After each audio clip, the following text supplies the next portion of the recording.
FOS TV is brought to you by the Lion's Den. The Den always has been and always will be about enjoying family and friends in an environment steeped in Happy Valley tradition. So come back to the Den, the perfect place to recall old memories while creating new ones. Mark Brennan of Fight on State here at the weekly Joe Paterno press conference wrap. As we continue around the beat, we go to Sara Eckert of WTAJ. Thanks for joining us this week, Sara. Thank you for having me. I'm excited to do this. I was wondering when you're going to ask me. Well, we're kind of trying to save the best for toward the end of the season, get some actual intelligence on here to talk about Penn State football. Sara, the thing that kind of jumped out at me from the press conference today, Joe Paterno very open and honest about the sort of pain and whatnot that he's in after the game. Did that surprise you at all? No, not at all. It seems like he's been honest so far this season, as far as the pain that he's feeling. So, it's a continuing theme throughout the season. So I think he likes to just give us an update. Yeah, if you missed the press conference, basically what Joe said is during the Iowa game, he intended to stay on the field for the entire game. In the first half, an Iowa player came close to the Penn State sideline. It sounded like some of the Penn State players or support staff actually had to physically grab Joe and get him out of the way, and he was kind of fighting against that because I don't think he wanted it to happen, and that's where it hurt him. Now, he came in today, was limping a little bit, but overall, I thought, as you mentioned, he was in a great mood once again, wasn't he? Yeah, and he looked all dapper today. Did you see his sweater? He's wearing a nice sweater.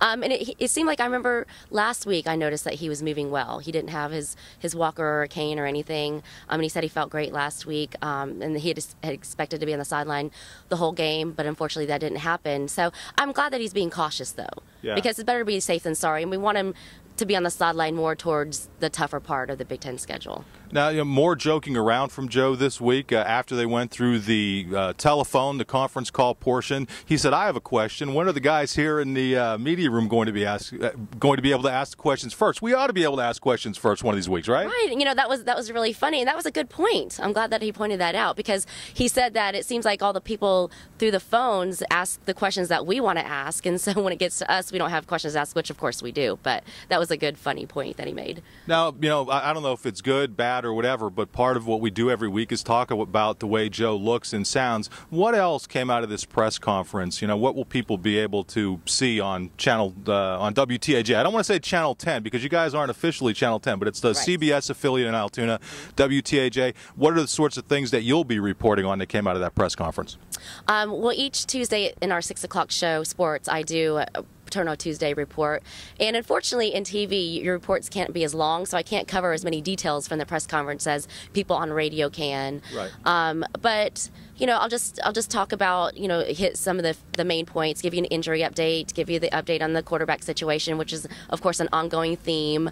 What do you take out of the quarterback situation today? Do you think that everything's kind of finally been cleared up and we know exactly what's going to happen? Oh, come on. That's not going to happen. Even if in his mind, he'd already decided, he's not going to tell us because it seems like he tells the team later in the week. He's not going to he's not going to put that out there for the media before he even talks to the team about it. But of course, he did say that he still plans to play both quarterbacks. He's glad that he has two quarterbacks that they all have confidence in. But he did say that they do have the staff and him. They do have discussions about it, and probably some of the staff disagrees with them, especially staff that are down in the field and are more involved in the game. But Joe says that he does have the final say in that. So as of right now, he still plans to play both. Although McGloin did get a majority of the snaps on Saturday, I wouldn't be surprised to see that happen this week again. Yeah, we do live updates on our message board, and I actually updated that Joe said the decision that he's not prepared to make the decision, or he's not able to make the decision right now. And I think what he was getting at, if you just read the part that I typed out, I don't think he was saying that he doesn't have the ability to make the decision.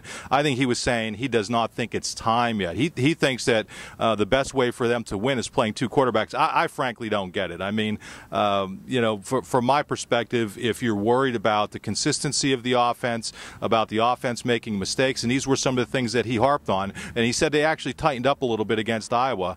If those are issues, you would think that having one quarterback would make it better. I'm not sure what your thought is on that.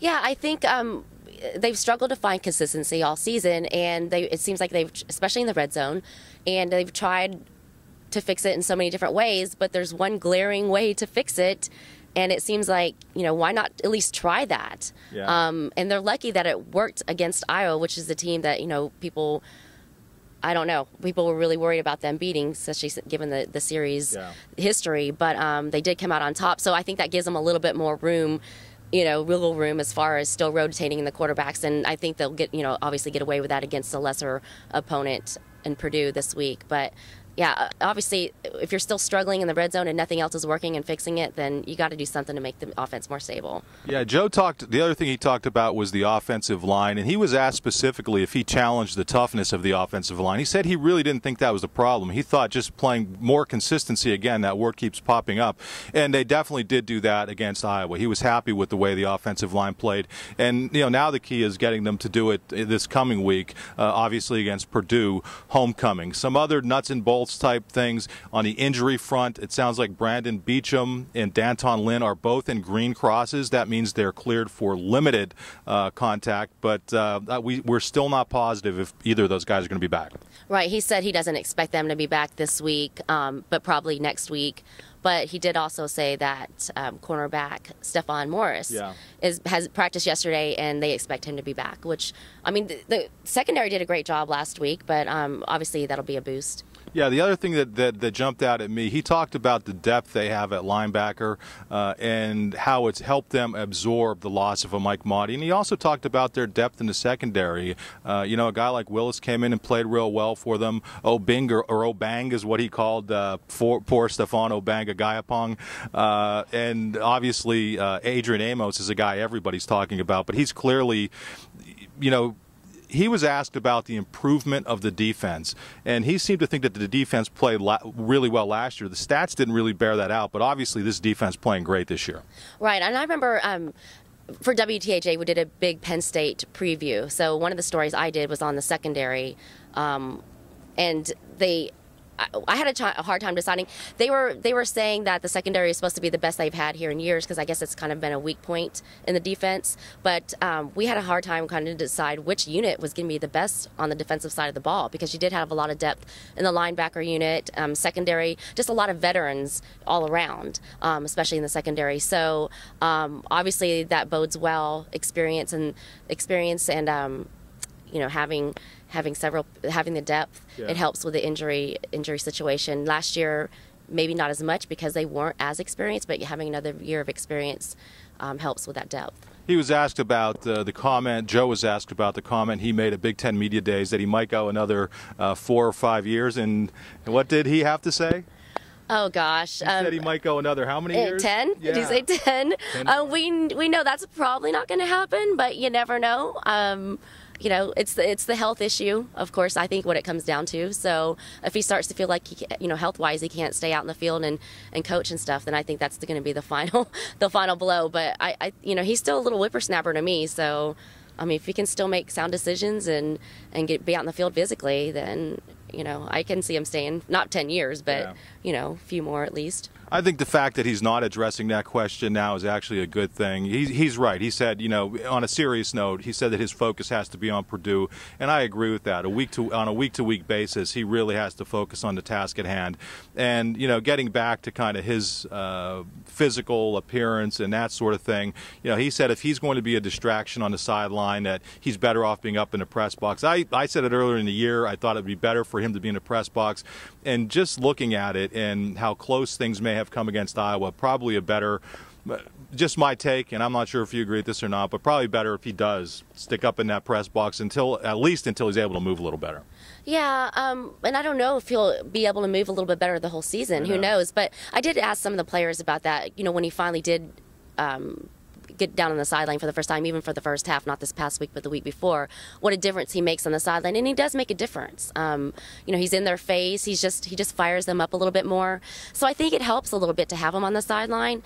But, obviously, if it puts his health in question, than he shouldn't be. But I like that he's at least down there for the first half, and if he has any close calls, then he'll move back up to the press box. So I think we hit on all the key things. I interrupted you while you were giving a little bit of a rundown of some of the stuff that you guys do at WTAJ, besides obviously the extremely well done Nitwit show that I think is just exceptional. I really, that's one of the real strong points of the network. I'm joking obviously about that, but let people know about your coverage, what they could do. Is stuff available online? Where can they find your work this week? Okay, yeah, we try to put everything that we report on in our sportscasts online at WTAJ Sports, or it's wearecentralpa.com, and then under the Nittany Nation section is mainly Penn State stuff. And I'm based here in State College, even though our station is based in Altoona. We have a bureau here, and so I get to cover a lot of Penn State sports because I've really enjoyed it. I started last November, and Penn State is just so good in every sport. So I like to uncover a lot of the sports that aren't as popular as football because they really do well in everything else as well. And we're the Steelers station because we are the CBS affiliate, so we do a lot of Steelers coverage. And in August we were really busy. We did high school preview show, Penn State preview show. We did Steelers pregame shows before the preseason games, and we did a Steelers preview show. So we're really active, and we do try to put as many things online as possible. And I try to keep everybody updated on our Twitter account. It's WTAJ Sports, and we also have a Facebook page. So I just try to, I'm always out and about reporting as much as possible. So I try to keep our viewers updated on what we're doing and what we'll be reporting on through our Twitter account. Well, we appreciate you taking the time. If you have trouble finding their online site, just Google WTAJ TV. It's the easiest way to. That's how I find it. I know the We Are Central PA thing, but I think it's easier to Google it. Sara, I appreciate taking the time with me. Thank you so much for having me. Had fun. Yep, that's going to be a wrap for our weekly Joe Paterno press conference. Wrap up. We will see everybody next week.